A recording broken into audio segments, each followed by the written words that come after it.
हमारे रडार पर है लेटेंट व्यू, क्योंकि लेटेंट व्यू के हाल ही में नंबर्स आए ओवर द वीकेंड और नंबर्स आप देखिए थोड़े मिक्स सेट ऑफ नंबर्स है। लास्ट क्वार्टर काफ़ी अच्छे नंबर्स थे। इस बार थोड़ा सा पैट में डिक्लाइन देखने को मिला है इनका, लगभग 13% पैट गिर कर आया है।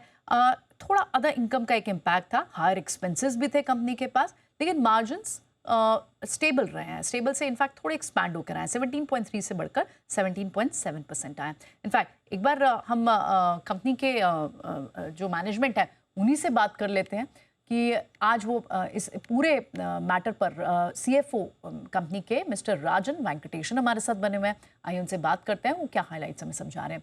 Thank you so much mister Rajan, good afternoon, आज समय देने के लिए और हमसे बात करने के लिए। पहले आपसे हाइलाइट समझना चाहेंगे कि किस कंपोनेंट की वजह से थोड़ा सा पैट पे प्रेशर है, क्योंकि नंबर्स तो आपके लास्ट क्वार्टर भी अच्छे थे और एक अच्छी कॉन्स्टेंट ग्रोथ कंपनी ने रजिस्टर की है। गुड आफ्टरनून प्रियंका, धन्यवाद हमको शो में बुलाने के लिए।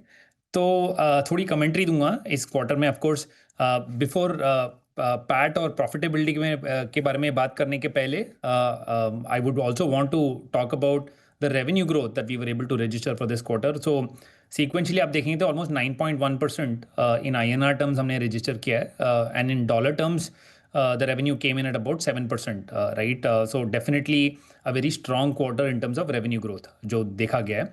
और थोड़ा जो ये ग्रोथ था ब्रॉड बेस्ड था। मैंने से broad based this is been driven by two verticals for us, banking and financial services as well as जो कंज्यूमर वर्टिकल है, ये दो वर्टिकल्स ने ग्रोथ ड्राइव किया इस क्वार्टर में। So very very happy with the top line performance. तो आप प्रॉफिटेबिलिटी के बारे में बात करेंगे तो EBITDA आप अगर देखेंगे इस क्वार्टर में, definitely there has been a margin expansion compared to the previous quarter on an unadjusted basis. When I say unadjusted, so this is the numbers that we are reporting. वहाँ पे we came in at about 21.8%, whereas on an adjusted basis that number came in at about 22.5%, right? So definitely both these numbers compared to the previous quarter हमने जो है better performance दिया है on a sequential basis. Now of course जो पूरा benefit रहा है जो टॉप लाइन ग्रोथ का है, why did we not see operating leverage play out और जो प्रॉफिटेबिलिटी में इतना जो है we were not able to see a commensurate increase. दो वजह इसकी। One, we have continued to invest significantly. जो हमारा AI सेंटर ऑफ एक्सेलेंस है, राइट, और जो Databricks का पार्टनरशिप है, ये दो बिग इनिशिएटिव्स हैं हमारे CEO के, जिस पे हम लोग इन्वेस्ट कर रहे हैं for future growth, and we are also seeing a lot of traction that is being driven by both these practices. तो इसमें जो है काफ़ी सारे इन्वेस्टमेंट जा रहे हैं, R&D में जा रहा है, कैपेबिलिटी बिल्डिंग में जा रहा है, मार्केटिंग एफर्ट्स में जा रहा है, राइट। तो ये सारी चीज़ें जो हैं इन्वेस्टमेंट्स फॉर द फ्यूचर हैं, not for the current operations. तो उसका थोड़ा इम्पैक्ट रहा है डेफिनेटली इस क्वार्टर में।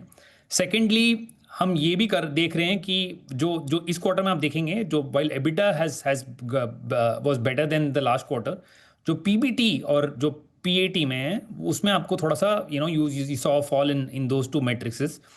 उसकी वजह ये है कि वन, अदर इनकम जो था इस क्वार्टर के लिए लोअर था। हमारे लास्ट क्वार्टर में there was a significant foreign exchange gain जो हमने बुक किया था। ये कुछ इंटर कंपनी लोन्स दिए थे जो हमने अपने ओवरसीज सब्सिडरीज को दिए थे, जिसपे काफ़ी बड़ा गेन हमने रिकॉर्ड किया था। वो जो गेन है इस क्वार्टर में काफ़ी कम है, राइट। तो ऑलमोस्ट 5 करोड़ का गेन था जो लास्ट क्वार्टर में हमने बुक किया था, करस्पॉन्डिंगली वो इस क्वार्टर में सिर्फ 1.5 करोड़ है। So there was a impact lower other income that we had booked on account of forex gain. Secondly, last quarter में हमने new tax regime for our India operations, हमने इलेक्शन किया था कि हम लोग न्यू टैक्स रिजीम में जाएंगे, जिसकी वजह से there was a deferred tax asset जो हमने क्रिएट किया था। ये एक वन टाइम गेन था जो लास्ट क्वार्टर में हमने बुक किया था, वो इस क्वार्टर में नहीं है, जिसकी वजह से आप देखेंगे हमारा effective tax rate for the group जो है वो बढ़ के ऑलमोस्ट 25 to 25.5% का रहा है इस क्वार्टर के लिए।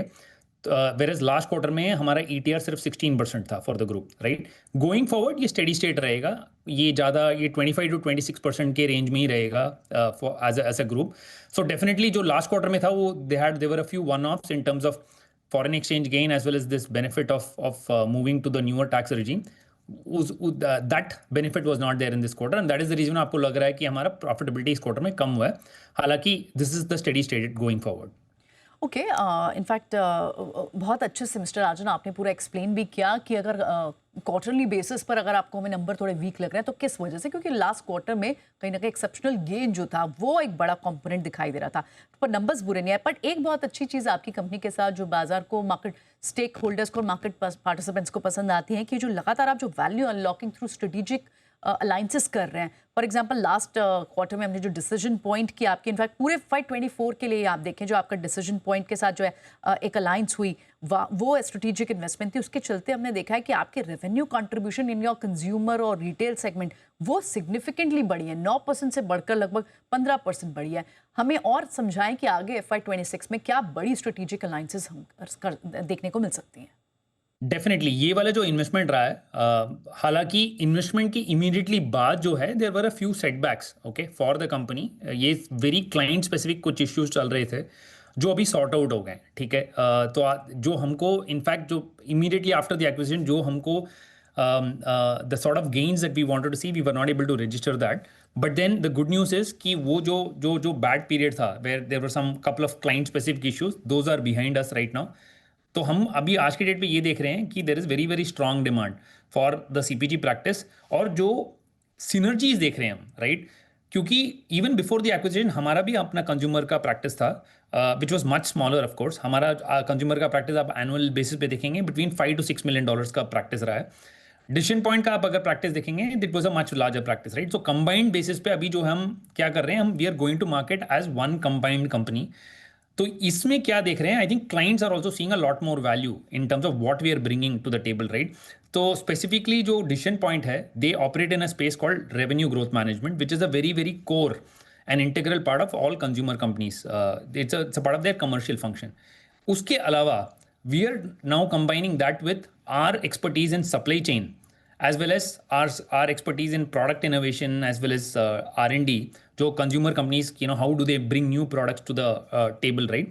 तो ये सारी चीज़ें जो हैं हम combined offering की तरीके से लेके जा रहे हैं clients के लिए, and we are finding a lot of resonance। तो काफ़ी clients जो हैं they are very very happy that we are becoming a larger service provider to them, so we are seeing increased, I would say, synergies on the back of the Decision Point acquisition। दूसरा एक चीज़ है जो definitely noteworthy है, decision point is also bringing near shoring capabilities. उनके पास already Mexico में और चिले में presence था।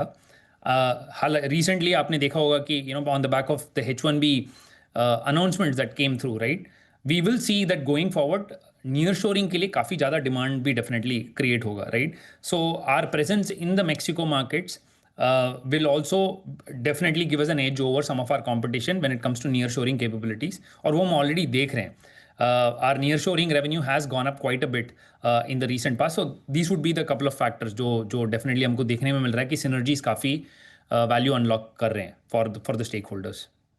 ऑल राइट मिस्टर राजन, थैंक्स सो मच इस पर इतनी इलेबोरेटली हमें समझाने के लिए, नंबर्स का इतना फाइन प्रिंट ब्रेकअप हमें समझाने के लिए बहुत बहुत शुक्रिया आपका। समय की कमी के कारण आज बस इतने ही सवाल ले पाएंगे, लेकिन बहुत बहुत शुक्रिया आप शो में आए और ये सारे क्वेश्चंस आपने एड्रेस किए। Thank you Biranga ji, thank you.